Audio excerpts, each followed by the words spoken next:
welcome to the Not Fit for Purpose radio show, our third instalment of our Devolution special, and today we are joined by the wonderful Martin Whitfield, MSP. Would you like to introduce yourself, Martin? I certainly will, since you got my name bang on. I'm Martin Whitfield, MSP.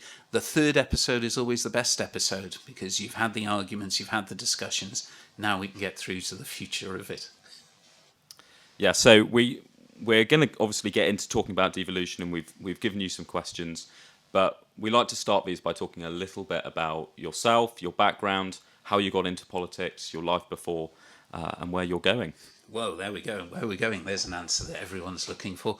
I never meant to be a politician, so I kicked off life as a lawyer, which was thoroughly enjoyable until the law became driven by how much money law firms were making rather than helping people. I ended up doing a lot of trade union, personal injury, medical negligence law, and then as we approached the millennium, I suddenly realised that actually I wasn't enjoying life, the intellectual challenge. I'd always worked, funnily enough, outside of paid work in the world of drama and youth theatre. So I thought, I think I'm going to have a go at being a teacher. At the millennium change, 2001, in Scotland, the fundamentals of the education system were changing, and were changing in a way that I thought was very positive with what is now the Curriculum for Excellence. The Macron Agreement talked about the commitment that government local authorities would give to teachers, the commitment teachers would then give to the children. So I decided to take the opportunity and move to Scotland, to Edinburgh, to do teacher training at Murray House, and was the first year that came out under the Curriculum for Excellence and the Macron Agreement. Then went into primary school teaching because the children were smaller than me. That was very important. And had a truly wonderful time working in places from Wester Hales and for the majority of my career in Preston Pans because I live there. And ironically, I do think that you should sort of live where you teach and be part of the community so you've got an understanding of it. And then for those with longish memories, they will remember 2017 when Theresa May went for a weekend in Wales and came back and announced there was going to be a general election. That caused absolute chaos amongst all of the political parties because no one was anticipating it. There were no candidates in place. And the 2015 general election had seen a huge change in Labour, the number of Labour MPs in Parliament. And again, I suppose from the same grounds that I had about teaching and living in the community that you're from, I was concerned that perhaps we would get MPs who had lost their seats 2 years previously coming into East Lothian. And so I cornered the then leader of the council, William Innes, and the then MSP, Ian Gray, basically saying, you can't do this, you can't do this. And eventually, I think it was Ian Gray went first. He said, look, can you just stop phoning me? And if you want the job, can you put your application in? And I was in that point where I was so perturbed about it. I thought, right, and I filled my application, sent it off, and then thought nothing of it until rather bizarrely I got a phone call which was saying, well, are you really interested in doing this? And said yes. I had long talks about it, and I was privileged enough to become the chosen candidate in East Lothian and was successful in that election. Had I known I was going into the Brexit Parliament, had I known I was going into what was just over 2 years of a parliamentary term with that Parliament, but probably we lived 20 years of parliamentary experience in that time. We saw perhaps the very best of what Westminster has to offer, and we certainly saw the very worst of what it has to offer. And then the subsequent election in 2019, I lost my seat and immediately went back to primary school teaching, which was great. And then come the end of the then session in the Scottish Parliament, Ian Gray announced that he was stepping down and retiring. So I thought, have I really had enough? And actually I thought, and interestingly, so that was the period during COVID, and I saw the challenges and actually the opportunities that, genuinely good parliaments and good government can do. And the other side of it, that I decided I would, give it a go. I was unsuccessful in the constituency. Paul McLennan took the constituency, but I was successful on the South of Scotland list, so have come here as a list MSP. And it's interesting, as we near the end of this session, you have that opportunity that everyone does at these periods to look back and try and say what's worked, what hasn't worked, what would we do differently. So that was a very long answer to my background. After that stint you had, sort of 2 years in Parliament, and then you went back to teaching, was that almost a relief? And what specifically was it about politics that sort of drove you to then get back involved in it? That's an extremely good question. Was it a relief? I would say it was a joyous relief in a sense, because going back to teaching children, it tells you a lot about yourself. It tells you a lot about the expectations you should place on yourself, particularly at the time of COVID, where we had remote learning. And it's funny, because if I go back to my sort of Murray House days, one of the things that I just loved, and in fact I used in my final interview, was, you know, the Latin for the skill of teaching is pedagogy. It comes from a pedagogue, which was a Greek slave that really rich Romans bought. So this slave could take, at that time, the boy to school. So that idea of what is education, it's actually not doing things to anybody. It's being with someone when the environment allows them to learn something new. And the privilege of doing that with children is enormous. Very young children, well, not very young children, but if you imagine when you start primary school, that period of time where you're learning to read, that period of time when you're learning the concept of numbers, that period of time where everything is new, the privilege of being even just in the room with young people who do that at that speed is phenomenal. And all through school up to sort of S6, you have periods of learning which are incredibly accelerated for young people. It tends to be when there's new subjects. As you get higher up in high school, when they're choosing to learn something, the privilege of being with them to do that is enormous. What has that got to do with politics? Excuse me. What that has to do with politics is actually the privilege of being with communities when you can actually facilitate changes and betterment.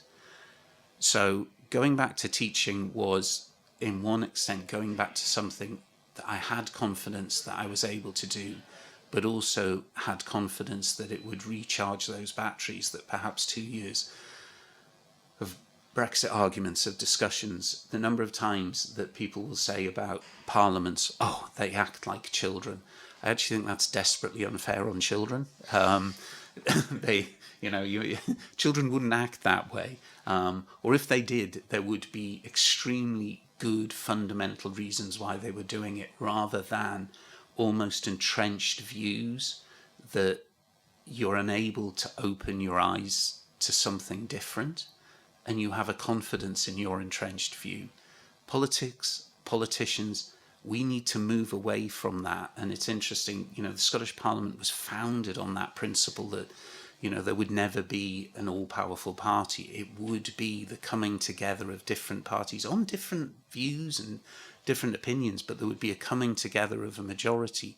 Because if you think about the most unruly primary school class in the world, you will probably find that what is holding that class as a group of young people together is partly fear of adults, fear of the unknown, fear of uncertainty, and what they need to really develop and to be with an adult when they learn something is an environment where they can be themselves, where they're met where they are, not where everyone else thinks they should be.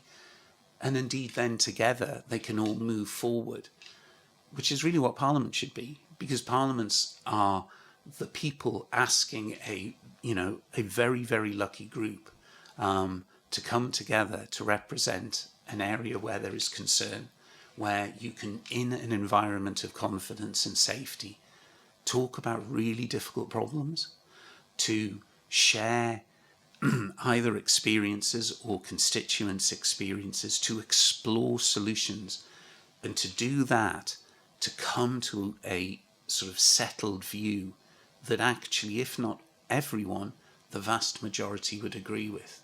The Scottish Parliament was designed to work that way. That's not how it's been operated, and that's not, an out-and-out criticism of the government. I mean, it's as a result of the politicians that constituents have sent here.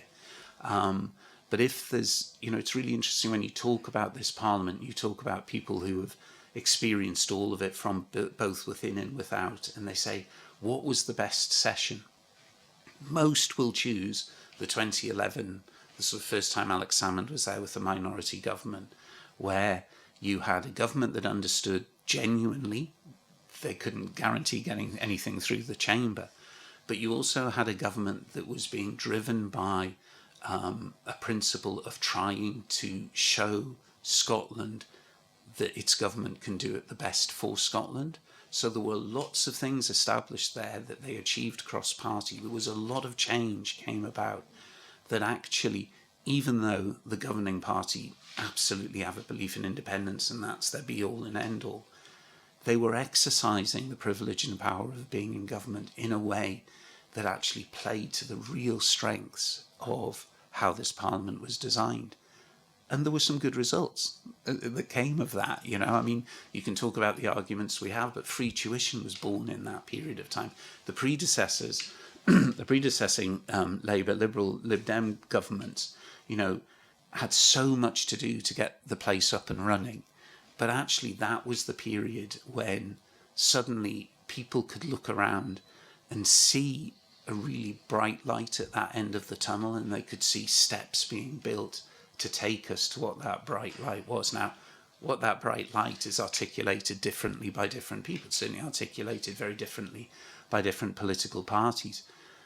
But using the sort of vehicle of the Scottish Parliament with a government that was determined to do the very best for Scotland, not governments ever not determined, but doing that in a way that was honed through what can we achieve cross-party when we need primary legislation, produced some really amazing results. We saw a committee system that worked brilliantly well here. We saw individuals excel at becoming parliamentarians. And not just my view, a substantial number of people's views is if you go, when was it at its best? It was then. Now, the challenge that faces us is here we are 25 years down the line and we're not the best. We weren't even the sort of mischievous teenage lot that were smoking behind the bike sheds and trying different things and they weren't working. We've become a session that has been almost ultra-conservative. We've seen huge challenges in getting things done for the betterment. And it began at the time of COVID when, as politicians, we couldn't come together and meet and chat and make the friendships across political parties that actually parliaments need. The committee that I have the privilege of chairing has just produced a report on how the committee systems work. And we talk a lot about that environment, that relationship, all the soft skills that you actually need, which I've had to go back to primary schools. All successful classes have all of these soft little skills that no one can quite point at. So we have great ideas when some area works very well. It's because they go out for 1 hour a day and run a mile. So everyone starts running a mile and they wonder why they can't emulate the environment in those classrooms. Because all of these things are just really small, soft elements of creating an environment where really hard, tiring thinking can take place. It can be if you're learning something new, the journey through childhood and adolescence. But it should also be in a parliament, where we sit up in that chamber with really important fundamental decisions to make. And how we approach making those decisions would be very different if it was an environment that everyone felt safe and supported in, sometimes challenged in, but actually able to express their own views, sometimes aghast, not even those that their party would view. And if we look at the committee system, that's really what that was. That was supposed to be the driving house, because there isn't a second chamber here. You get one go in there. And unfortunately, the number of times that various pieces of legislation have been taken to court perhaps is illustrative that we're not quite getting it right. So you have the sort of founding moment of the Parliament, which was, the founding itself was a cross-party working together, Labour, the SNP, and then it was set up so there would not be a majority effectively. that's sort of changed, and it has become for at least the last decade or so, it's been lots of SNP majority parliaments.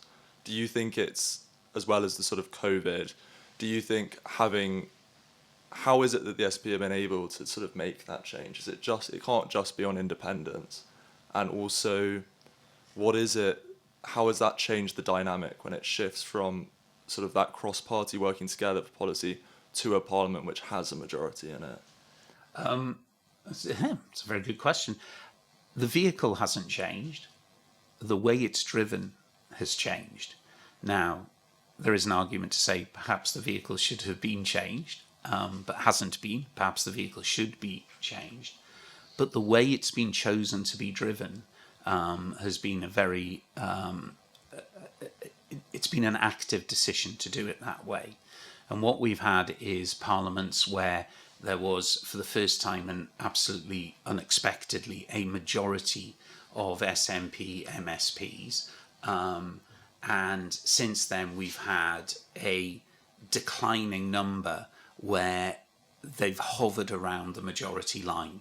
So the current setup of them aren't technically, there's a majority there, but they sought to do a deal with the Greens to reassure them that they could get enough over the line. Because, I have to say, and I share this with all chief whips around the world, getting all of these cats into one place to vote is an incredibly difficult task. But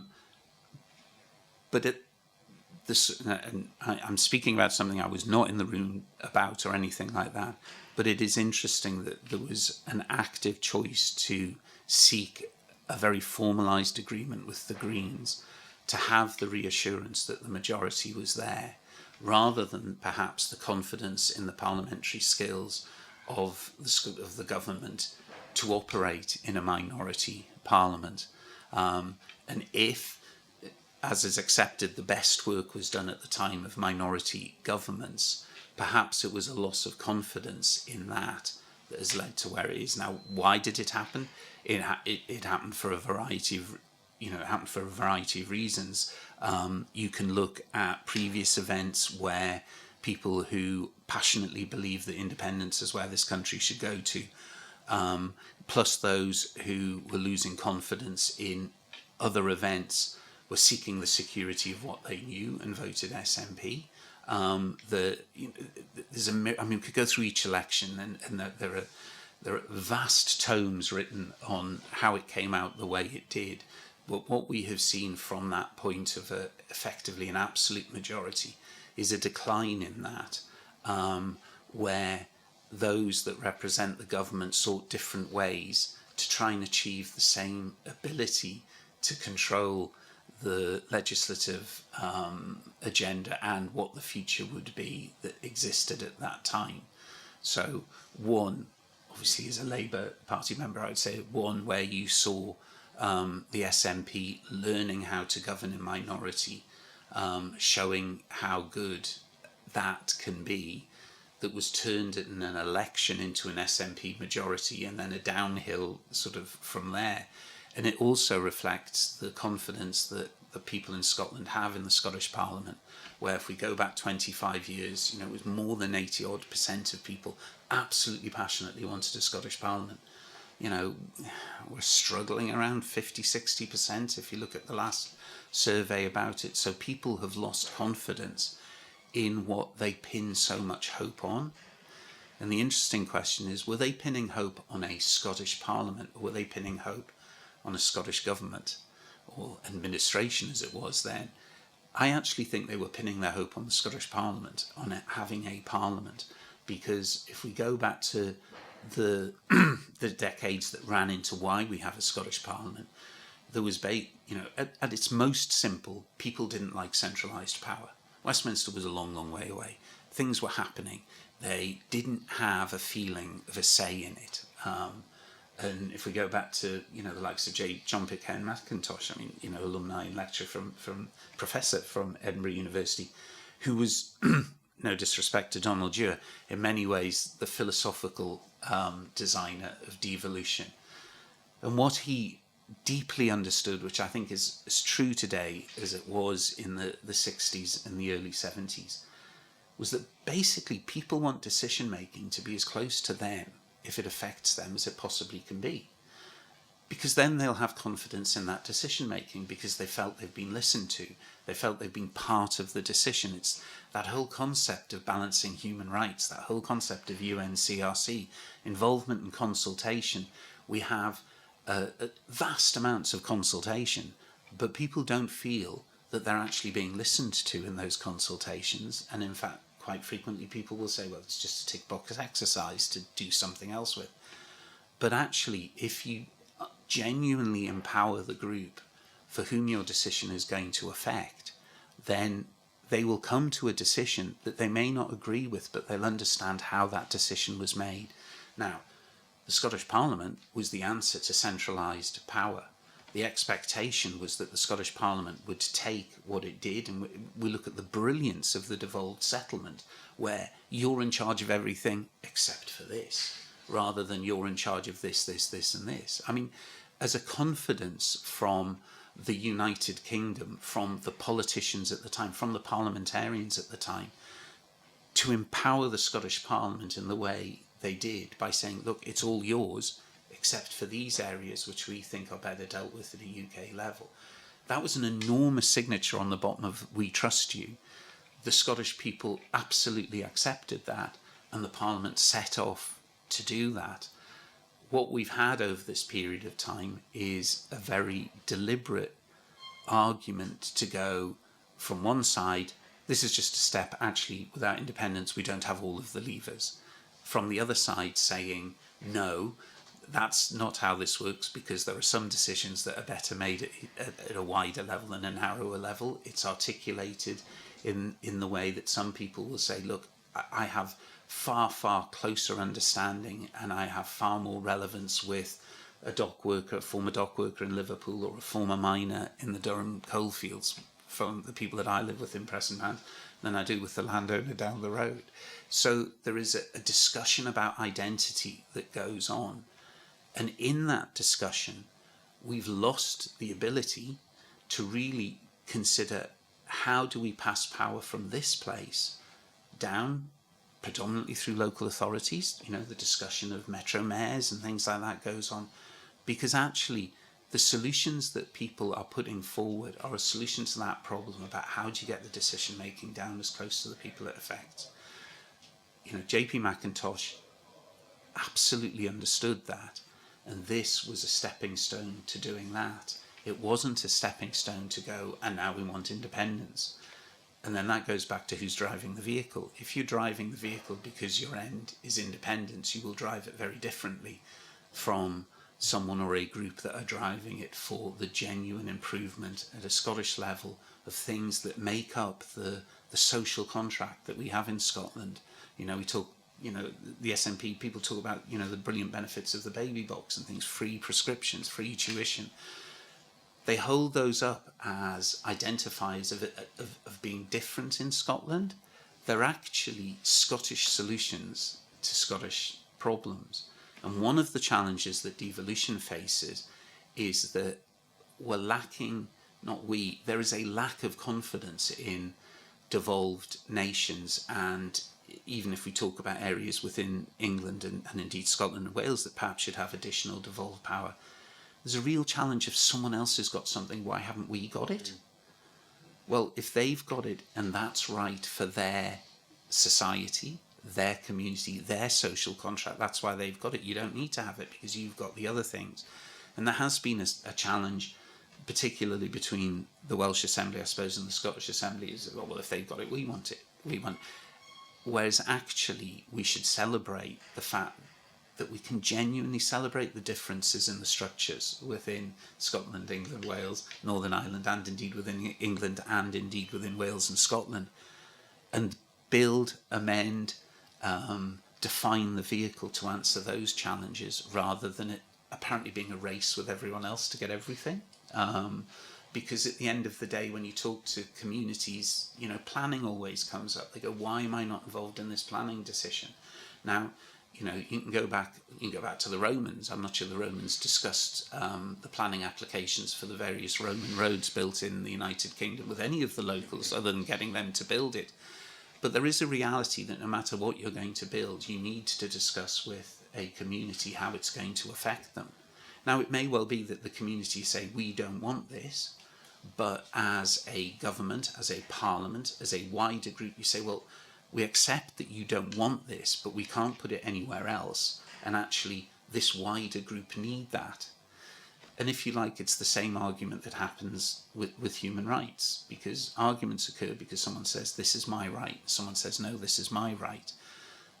You're never going to solve the problem that way. The problem can only be solved if you bring those together. And we have incredibly well-developed ways of balancing human rights, where we say, yes, you both have human rights, but in this situation, in these facts, these are the human rights that will need to take prevalence on this occasion, not forever, but on this occasion. That same inclusive discussion about problems is sort of what the Scottish Parliament was all about. It goes back to being a minority party. Bring the people together who have been elected to represent the people and have these discussions and say, you're not going to win everything, even though you're in government. You're not going to win everything, even though you're in opposition. So let's put the win and lose to one side. How do we solve the problem of, and then insert whatever the problem is that needs to be handled. Yeah. Again, sorry, a very long answer. It's quite all right. So that kind of, I think, goes back to something that we spoke, particularly with Javier, about of devolution, what for, and whether there is a cultural necessity for devolution. And in our conversation with Paul, it seemed that devolution was a sort of, for him and for the SNP, somewhat of a precursor towards independence. Yes. Now, one imagines that's not going to be your view. So what would you say devolution, what is it for in terms of for you personally? What do you really think that the benefit of a further devolved system is? Do you think there needs to be further devolution? And then we'll get into a little bit of conversation about unionist parties and how we work from there. So what I would say is it's interesting, and I have huge respect for Paul. His view is that all of these powers have to go up to a group that becomes independent Scotland. My view, ironically, as an internationalist Labour person who's supposed to be outward looking, it's actually about taking those powers. And I will keep reiterating this, because what devolution is genuinely about is getting those decision-making down to the level that it can be successfully operated for the people that it affects. Some of that might be as small as one house. Families have arguments about what they're going to have for the takeaway. It can be as small as a village or a town, hence the reason for community councils and things like that. It can be something that's local authority, county-wide. It can be something that's regionally wide. It can be something that's Scotland-wide. And it can be something that's UK-wide. Devolution is the vehicle that allows that to be facilitated in a way that actually creates the least amount of friction for the people who are involved. And I think you always have to think about the group that don't agree with your decision. And I think, I could do the very, Unionist Labour Party referendum on independence. The majority of people in Scotland didn't want that. There are people who won't accept that and want to try again. And probably the reality is they will want to keep trying until they get the result that they want. Devolution is a way of allowing those discussions to happen, not necessarily not impossibly, but not at constitutional levels of independence, but of things that affect people. So, is my community centre going to close? Is my GP surgery not big enough for the number of people? Is my health board not operating properly? Is the NHS in Scotland not operating in a way that works for everybody? The answer for politicians is go away and solve that. Now, you're not supposed to be an expert on how to operate an NHS, but as politicians and as a Scottish government, you can bring together the people who have those solutions, and you can cause constructively that ripple that is sometimes needed to get progressive change. Devolution is a vehicle that allows you to do that at the right level. It is not a stepping stone to anything else. It is actually a reflection of a shift in power between a very centralised government to a government to decision making that sits at the right level. And I say that because when you then go outwards and look to other parts of the world, across Europe and things like that, it is about the connections that you can make. Because interestingly, COVID has taught young people that community is not necessarily a geographic community. Young people have friends all over the world, and if you say to them, what's your community? They rightly will say, that is my community. The challenge that government, parliaments, local authorities, people in power have, is their concept of community is invariably comes from a prefix of geographic community. Again, devolution doesn't say we all have to be together that have this devolved effect, but it is the thing that facilitates that. The challenge that I would put to the likes of Paul is that independence is actually just another wall between groups of people who, you know, to quote Joe Cox, have far more in common than perhaps people would like to admit. You have rightly raised a lot of the benefits of devolution, and I think it is important to not put up walls between people.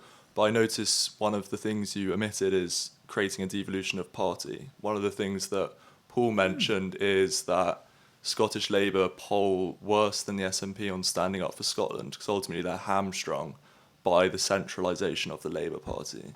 Do you not think these problems would also be served better if there were to be a separation? And the same with the Conservatives. Same with the Oh, yeah, Conservatives, still working together, very much sort of aligned on, but a separate party for Scotland which represents Labour's values. It is a question that is always, in one sense, thrown by nationalist parties, so Plaid do exactly the same for Welsh Labour. The Greens are a distinctly separate party to the Greens in England. I question how many people actually know that separation. But would it benefit or wouldn't it benefit? In my own personal opinion, no, it wouldn't, because I am a Labour Party member. And again, I have more in common with Labour Party members in Newcastle, Middlesbrough, Birmingham, London than I perhaps have with Paul, for example. Does it mean that Scottish Labour doesn't stand up for Scotland? With the greatest respect, I think it's disrespectful, that, because when you look at the votes that are cast to parties that are considered unionist parties, which is more a description of their view about being opposed to independence than it is about them being parties north and south of the border. There are a substantial number of people, voters, genuinely think these parties represent them and represent Scotland. You know, the discussion that's going on at the moment about flags, the discussions that's going on about identity. Paul would love to discuss identity politics from a point of view of the value of the saltire is theirs and Scotland's, but we've seen people who, you know, are trying to use that image for different purposes. Now, I absolutely disagree with the purposes that they intend to use it for.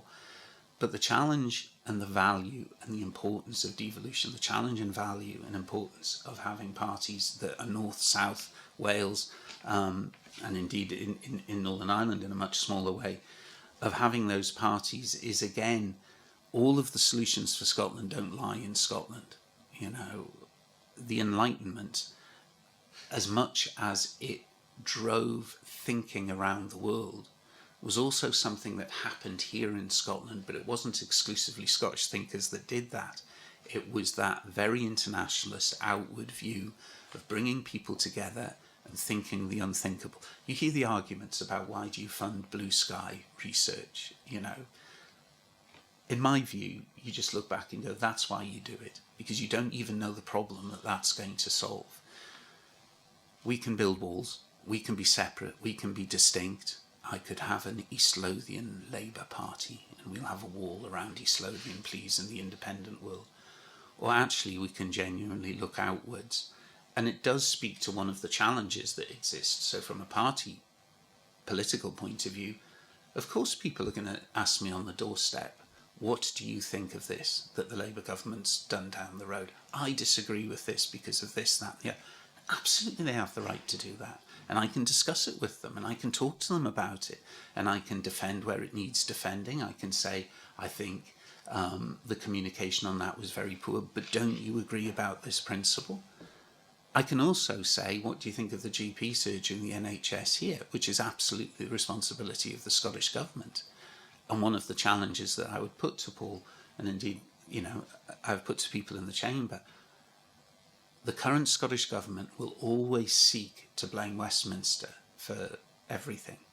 One of the responsibilities of devolution is standing up to the responsibility of devolution and saying, in one way, this is the hand that I've been dealt, this is the best that we can do to take Scotland forward. And that's a really important part of what devolution is about. It's why you see this friction, I think sometimes absolutely unnecessarily, but you see the friction when the First Minister decides to travel abroad, and some people will stand up and go, oh, you're pretending to be your own country and things like that. Outward looking is about doing that. Devolution is also about taking what you have learnt, tapping into the solutions that exist out there and bringing them back and using them to the benefit of reducing those waiting lists, of allowing children to go through school where they don't become disengaged in it, where they're worried about going to school, or where their parents are worried about them going to school. There are challenges that we have here in Scotland that devolution empowered this Parliament and the Scottish Government to address, taking with them the people in Scotland and not needing agreement from someone who lives in Northumberland. There are other things that are dealt with on a UK-wide level that require the agreement of the majority of people to do it, to carry that through if you're going to carry it through successfully. And it's accepting that responsibility rather than saying, the solution's over there. If we had this, we'd do that. You can always dream about a solution and point to things that people can look at and go, that's what I want. But the reality is, if you're driving the car, you've got to get it out of the cul-de-sac, back onto the road and heading in the right direction. Do you think the SNP are incentivised not to improve the current state of devolution, and maybe for fear that it would put a roadblock to independence? My honest answer is, I hope they don't think that. What I do think is that they are incentivised to create conflict between the Scottish Government and the UK Government, and between devolved regions, and so because it's only in that conflict can you say, this is not working, let's take the next step. So if we go back to the car analogy, I deeply hope they are dipping the clutch when they change gear and not absolutely wrecking the gearing while, because it is time for someone else to allow the Scottish people to see a different future and a different route towards it. I genuinely don't think that they, are seeking to deliberately damage the vehicle of devolution. I don't think they're driving it particularly well. I do think they are absolutely using every opportunity to point to conflict, because, in essence, if you're going to move the dice on the dial on independence, you have to have an enemy that's somewhere else, and that's what they want it to be. I think, unfortunately, we look around the world and there are plenty of people who will point to someone else and say your problems are because of them, rather than actually addressing a genuine belief that our problems are problems, but we can solve them. You described yourself in passing just before as an internationalist. You're born in Newcastle, you study in Yorkshire, you've now spent many years living in Scotland. How significant is that to you as a person, and how does that inform your politics? Oh, wow. This is one of those pauses that people hate on the radio, because people are thinking. It's clearly made me, the experiences that you have make you who you are. I would say that when I was in Huddersfield, it was in the throes of the miners' strike. Huddersfield, Yorkshire, massively important mining community. I grew up, in effect, in a mining community in Newcastle. I live now in a former mining community. We now have to start inserting words. I think my experiences have very much driven me to my absolute belief of the importance of community, but also my confidence that community can solve a lot of its problems. And it's an easy word to use, and people say, what do you mean by it? How can community solve problems? But actually, I think after the the pandemic and the COVID, we had glimpses in that time of people remembering the importance of next door neighbours. We came out and we bashed various bits of kitchenware, or in my case actually broke the frying pan, to celebrate the NHS. But in a sense, we also suddenly understood that there was a nurse or a porter or a doctor that were living 10, 15 doors away. People learnt their neighbours' names and things like that. One of the things about mining communities is that, it is a job that no miner would ever want anyone else to do. But there was a cohesion in mining communities that was truly phenomenal. Now, sometimes it comes out in really difficult ways if you don't quite fit. But in other ways, when families were really, really struggling and they had nowhere to turn, it was to their neighbours that they turned. Now, that strength in community, I think, is massively important, because, it doesn't really matter who they are or what they do.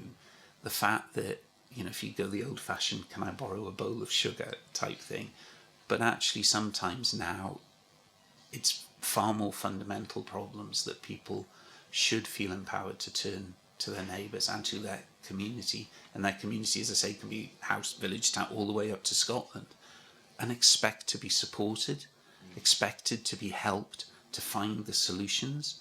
And it might be something, think about our food banks. It might literally be a bag of food that gets you and your family over the next 2 days. But it might also be a connection at that time with someone that you chat to. It might be someone in the food bank being able to signpost someone to a different solution. All of that is part of community. And community is also the fun stuff, in a sense. Community is the bit where the old lady can shout across at the teenagers, can you take your hoods down because I don't like it that way? And the teenagers can be cheeky enough to turn around and go, oh, but you know who I am. That is how you start to instill a bit of security in that community. And one of the things that we've had, which COVID certainly tried to do, but I think the changes in society have led to, is a fracturing of the importance of that contact. The old photographs of women chatting to each other in the street, very proud of how clean their doorsteps were and stuff, at a time when, women weren't going out to work and stuff. But actually at that time, there was a connection, a cohesion, so that a child couldn't do anything without mum knowing what had happened hours before they got home. They didn't have mobile phones and things like that. There's a lot of downsides to that as well, because the exclusionary nature of communities can be really damaging. But actually there is a massive strength in that, because it becomes a sort of self-controlling group. People know when they've gone too far, or people know when someone needs a bit of help. And it's slightly idealistic, and this comes from, travelling around seeing all different communities and stuff. I think there is something very, very powerful in trying to re-empower our communities to feel that way about themselves again. So yeah, I suppose much more than I've thought about. There you go.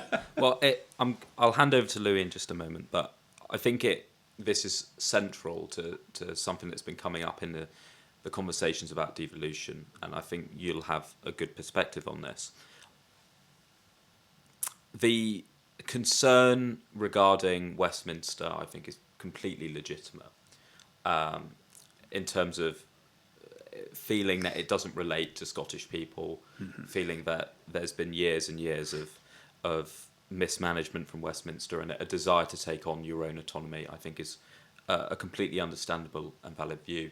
But do you think, as someone who is from the north of England and has that mining town background, but also someone who can recognise lots of different communities all across the United Kingdom, do you think that the Scottish argument the independence argument is too quick to just categorise it as a breakaway from Westminster, and is perhaps forgetting a little bit about those communities in the north of England and those communities in the West Country and those towns in the Midlands that also feel that they've been let down by Westminster and they're not as represented by Westminster? and that you might not have a lot in common with a city boy in London, but you may well have an awful lot in common with a kid growing up in Gateshead, for example. But I think the argument is raised because they can't raise that argument because it defeats the argument for independence. It's you have to have a baddie. And the baddie is not the kid in Gateshead. It's not even the kid in the city down south. The baddie, in reality, the baddie is those people who aren't voting for independence. If I'm honest, because had they voted for independence, we'd be in a different position now. The baddie they want it to be is Westminster because it's an easier one. There is a challenge in devolution about the relationship between any devolved parliament and Westminster. I think one of the things that needs to change is a more transparent understanding about how those challenges are dealt with. I wrote to the minister and he hasn't written back. I wrote to the minister and she hasn't written back. There needs to be an understanding for the people of Scotland about what that relationship with the government in Westminster is about, and actually what that relationship with the Parliament in Westminster is about as well, because governments and parliaments are distinctly different. One of the challenges here in Scotland is that the government will choose how they describe something to their best interest. Of course they're going to do that. Any government would do that. But there is a distinct separation between Parliament, devolution and the Scottish Government. There's a distinct separation between the UK Government and the UK Parliament. And there needs to be a better understanding for Scotland, both for the people of Scotland, but also to move devolution forward about how are you going to solve an argument that the UK Government are doing this or the Scottish Government won't do this. I mean, we have, for those really exciting political and parliamentary nerds, legislative consent motions where basically we acquiesce as a Scottish Parliament to allow the UK Parliament to do something that affects a devolved problem are always areas of tension if they can be made areas of tension. But the Scottish Government will also go, totally disagree with this, but actually we want this because actually it works for us. If I'm not being disrespectful to my colleagues, the number of how do I phrase? The number of people who understand what legislative consent motions in this place are very small. They're incredibly complex because of when they're triggered. But we can resolve that. To go back to JP Mackintosh, it's not beyond the wit of man to solve this problem. But in order to do that, the parliaments have to come together, the governments have to come together, and we have to seek to resolve it. That might not be in the interest of one bit of that equation at the moment. And until your driving force is actually how can we make it better, then we're always going to have this problem. There will always be tensions. Your next door neighbour builds the biggest barbecue. You can be really, really annoyed about it. You would go, why didn't you tell me you were going to do this type thing? Why did you like your barbecue when my laundry was out in the garden type thing? We are always going to have conflicts. How they're resolved is really important. There needs to be a genuine belief that they can be resolved by discussion. The people of Scotland ought to be able to see that, ought to be able to see how it happens. Now, a huge number of problems are basically solved behind the scenes. That's that great argument, sausages and laws, you don't want to know how they're made, you just want them to be nice, And there is a danger in losing that under the surface solution problem. But we've got to a stage in devolution where we need to have fairly formal structures that allow these things to be discussed. The Sewell Convention, we have got to a stage at time where actually, rendering a name from the past is not going to solve the problem, whether you agree or disagree. And it wouldn't be wrong for those discussions to happen so that people can understand what the tensions are. Yeah. And actually, if you do that, you may well find that there are far fewer tensions than you think. Or if there are, that you're then at one of those fundamental questions about which way does the relationship go between Westminster Parliament, Scottish Parliament, UK Government, Scottish Government. And that's one of the things that I think go back to the question about Labour Party, both sides of it, one of the things would be an absolute, commitment and drive to get to that stage with devolution. So take some of this power and move it out to local authorities. Take our convening power here to say, we need a system where we can solve problems before they become massive problems. If you want to have a massive problem, do it. Westminster's all to blame. It's not the kid kicking his football in the Gateshead Park. People need their own. That's fine. I mean, that's party politics. But for the purposes of Scotland, for the purposes of driving this vehicle to improve things in Scotland, we need to have those relationships better understood and a better commitment towards doing it. And if we go all the way back to the discussion we had about the human rights, maybe we'll disagree. Come together and there will be a solution, a way of doing it. Arbitrate the way through it. You might win this time, they might win next time, you might both win at various times. But to just have a standoff and say, this is conflict, that doesn't serve anybody, and it serves least of all the people in Scotland, if I'm honest, at the moment, because it means we can't move forward. I'm conscious we've taken up quite a lot of your That's time, fine, so I think I just want to end on a question about students in Edinburgh, and I think if you could just sort of give a quick short pitch to end to the students in Edinburgh. What would I say to students in about or students in general across Scotland, but obviously we're an Edinburgh-based radio show. Absolutely. So about why Scottish Labour is the way to go, and what are the dangers? What's the sale points? Okay. I mean, I genuinely think that if you are undergraduate, postgraduate student, and I am going to say in Edinburgh because Edinburgh University is massively important. The first thing I would say is that the light at the end of the tunnel that you're seeing can be much bigger than it is at the moment. It really can, because genuinely, and I say this to the conflict of a huge number of my colleagues who work in various other things, the money we spend on young people is a far better investment than money spent on anything else, because you are the solutions. You are going to have the meetings. You are going to have the coming together of the solutions to all of the problems that we can't do. Why should you vote Scottish Labour? You should vote Scottish Labour because we can genuinely make that light at the end of the tunnel bigger. It's still going to be at the end of the tunnel. There is a lot of hard work from where we are now to getting there. But we can do that because at the end of the day, we're not about independence. We're not about reducing our taxes. We're not about, can I build a bigger house for myself? Can I do... What we're about is trying to make our community stronger and better for everyone else. And if there is a difference in politicians, I say, ask them, what are you in it for? Is it for you, or is it for the people that you serve?